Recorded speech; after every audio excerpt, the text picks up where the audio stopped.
एक गांव में एक गरीब किसान था। उसके 3 बेटे थे। वह आपस में हमेशा लड़ते रहते थे। वह आपस में इतना लड़ते थे और अपने बाप की भी बात नहीं मानते थे। उनका बाप उनको चिल्लाते उनको रोकता है और उन्हें कहता है, चलो अब हम खेत पे चलते हैं और खेत पर काम करेंगे।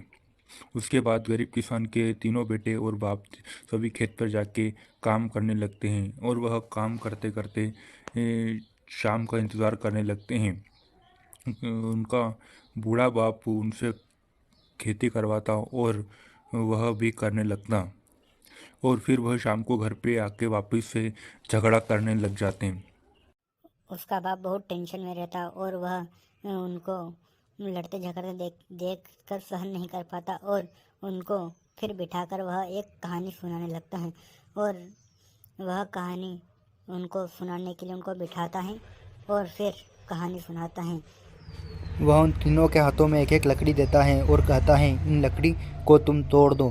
तो वह एक एक लकड़ी को आसानी से तोड़ देते हैं और फिर उन्हें कहता है कि तुम तीनों 3 लकड़ी लेकर एक साथ में तोड़ो। तो वह तीनों को एक एक बार मौका देता है और वह तीनों भाई एक साथ में 3 लकड़ी नहीं तोड़ पाते हैं, जिससे और उनका पिता कहता है कि बेटा, यही तो है एकता में ताकत होती है।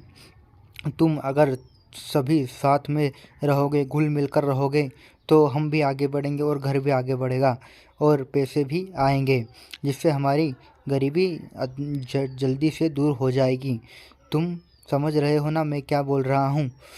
उनका बाप चाय पीते पीते हुए यह कहानी सुनाते सुनाते उन तीनों लड़कों को समझाता है कि बेटा, अब से तुम तीनों हमेशा साथ में रहना और साथ में मिलकर काम करना। जिसके बाद उन तीनों लड़कों को अक्ल आती है और वह साथ में रहने की बात करने लगते हैं और उनके पिताश्री की बात सुनने के बाद वह खड़े हो जाते हैं।